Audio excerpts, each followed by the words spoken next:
Thanks for choosing this free Anfield Index podcast. If you'd prefer to listen to this or any of our other shows without adverts, then now's the time to check out Anfield Index Pro. With AI Pro, you can supercharge your entire listening experience. You'll not only get all of our podcasts without the ads, but you'll have them far faster with our Quick Publish feature available exclusively for subscribers. AI Pro also puts you in the heart of our sound studio, with an option to listen to many of our shows live and interact with the podcasters in real time as the shows are recording. Upgrading couldn't be easier. AI Pro is available on all popular podcast platforms, and we have our own apps for Apple and Android. Just head on over to AnfieldIndexPro.com and get started today. Hello and welcome to Daily Red, your lunchtime catch-up on all things Liverpool FC on a Tuesday midweek, in the week where we will play Newcastle at home and the transfer window will close. Liverpool are desperately in need of a midfield player.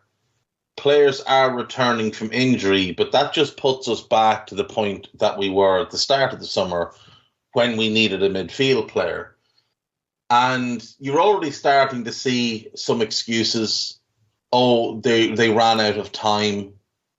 Nonsense. The right player wasn't available. Also nonsense. I mean, what is the right player? What does that even mean?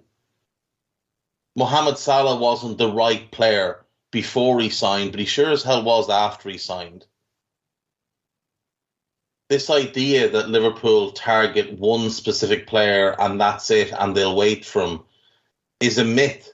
It's only ever happened with one player, Virgil van Dijk, a one-of-one central defender. Alisson wasn't the original goalkeeping target. Salah, Mane, they weren't the original targets. Wijnaldum wasn't an original target. Fabinho we got in an instant. Naby, we didn't wait for him. We bought him and we just had to wait for him to arrive. It was almost as if we'd loaned him back for a year. Andy Robertson wasn't the original left-back target. People say we waited for Konate. No, we didn't. We bid for both David Carmo and Dujic Letakar in the January window. So this idea that Liverpool can only take the right player is simply not true. And they've had 3 months to get a midfield player in the door. It's 3 months of sitting on their hands, of deals being stopped by a stubborn person. And it makes me think of how much we miss Gini Wijnaldum. And I know he wasn't for everybody. And I know some people have said, oh, it was the right decision to let him go at that point because look what happened to PSG. What happened to PSG is completely irrelevant to what would have happened had he stayed at Liverpool. We allowed him to leave and gave a new contract to an inferior, more injury-prone player. If we'd replaced Gini, then I could see an argument that it was the right thing to do, but we didn't. We didn't replace the guy who played 237 games for us across 5 years, who never played less than 42 games in a season, who never played less than 33 Premier League games. We didn't replace a guy who arrived as an attacking midfielder, played as our connecting midfielder, but was also our best backup defensive midfielder. We didn't replace a guy who, when we needed them to, went and played central defence in a Premier League game and also played as a centre forward in a Champions League semi-final. We didn't replace a guy who was always available. We didn't replace a guy who was absolutely vital to how our team worked for 5 years. Whatever iteration of Liverpool Jurgen Klopp wanted between 2016 and 2021, one player he knew that could adapt and excel was Gini Wijnaldum. And people got too wrapped up in looking at stats. People got too wrapped up in wanting to see him score goals and ignored all of the great things that he brought to the team. That versatility, that availability, his press resistance,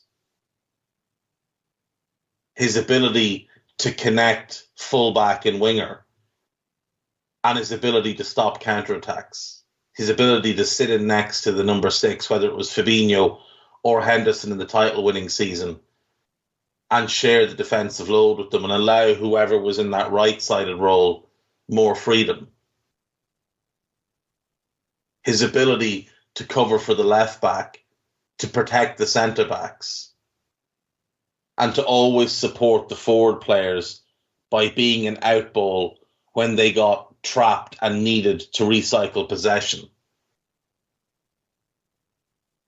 He is the most underappreciated player of this era by a million miles. A tremendous footballer. An absolutely tremendous footballer. And I don't care what happened to PSG. PSG is a circus. And Ginny's not a clown, so he didn't fit in well. Messi didn't fit in well either, because he's also not a clown. Like, Ginny had a poor season. Lionel Messi had the worst season of his career. That might point to the issue not being them. It might point to the issue being the circus. He's gone to Roma. He's broken his leg. He'll potentially miss the World Cup. And that's just awful. Absolutely awful. But I got thinking about this era while thinking about Ginny. And I got thinking about things that annoy me then. And, you know, like, as you know, not many things annoy me. I'm generally a very happy person. One of the things that really annoys me is people who talk about this as if it's our golden era. And I've heard Liverpool fans say it, and that has led to fans of other clubs say it. And it really bugs the life out of me, this nonsense. Liverpool's golden era is 1975 to 1984. That is the era in which Liverpool were at the very pinnacle of football. 7 league titles, 4 league cups, 4 European cups, a UEFA Cup, and a European Super Cup in that 10-season span. 7 league titles, 4 European Cups, and a UEFA Cup on top of those 4 league cups. But think about that, 4 European Cups and a UEFA Cup in 10 years. Averaging a European trophy, a major European trophy every 2 years. Winning 4 European Cups at a time when English football was at its very strongest. At a time when Jurgen Klopp, when Bob Paisley and then obviously Joe Fagan at the end was going up against 2-time European Cup winning Nottingham Forest, an incredible team. At a time when I keep saying Klopp, when Paisley was going up against Aston Villa, European Cup winners. English football dominated Europe, took home the European Cup 6 seasons in a row, 7 out of 8. And Liverpool were the preeminent force in England at that time. Like, when you think about how difficult it must have been to win back then, it really is incredible. And like I said, we won a UEFA Cup at the time. There was a Tottenham team that also won the UEFA Cup in that era. There was an Ipswich team that won the UEFA Cup in that era. So again, these were outstanding teams. you look at it now, it's only really City. The only thing we have to beat to win things is City in terms of domestic football. Back then, there were just more great teams. Yes, there wasn't this financially doped behemoth, but there was a 2-time European Cup winning Nottingham Forest and a European Cup winning Aston Villa. City have never won a European Cup. That is Liverpool's golden era. 75 to 84. That 10-year span is the greatest period, not just in the history of this club, but any English club. Any English club. 7 titles, 4 European Cups. Like, even Ferguson and the dominance he had at United can't touch that. He only won 2 European Cups in 26 years. They won 4 in 9 years, in 10 years. And actually, they won 4 in 7 years. 4 European Cups in 7 years. Just think about how dominant you'd have to be, while also dealing with 2 other European Cup winning teams in your own league and 2 UEFA Cup winning teams in your own league, who now would be Champions League teams. To get into the UEFA Cup, you had to finish 2nd or 3rd. You had to win the league to get in back then, or win the European Cup. So the only way you were in that competition is if you were a champion. Now you can finish 4th and get in and win it. Look at Chelsea. So when you hear people say, well, this is Liverpool's golden era and it's 1 league title and 1 European Cup, just remind them. Just remind them that from 75 to 84, that's the golden period for any English club ever. Right, let's just go around the main Liverpool sites. Back on track, why Liverpool's 9-goal response came at a perfect time. Fearing Diaz's murder and why Liverpool couldn't be playing Newcastle at a better time. Newcastle fans are a little bit concerned about Kieran Trippier's injury, but it looks like he should be okay. But the Toon will be missing St-Maximin, Guimaraes and Callum Wilson. So they're in a bit of trouble. It looks like Nat Phillips will stay at Liverpool this summer. No one's willing to pay for him, so it'll probably be a loan in January again. And we'll repeat this little dance next summer. Bellingham guarantee to return to training and loan imminent. Joel Matip and Curtis Jones are back in training. Sepp van den Berg looks like he's away to Schalke. Is that what I read? I think James Pearce reported that. Sepp van den Berg. Yes, Schalke. Looked like he was going to Blackburn, but I'm not sure what happened there. But either way, off he goes to Schalke. And it could be a great thing for him because it's a huge club. They did get tonked at the weekend. They lost 6-1 to Union Berlin. Malik Tah, their young centre-back, he's leaving. He's away, I think, to AC Milan. Yeah, AC Milan. So it looks like he will partner Yoshida, who used to play for Southampton,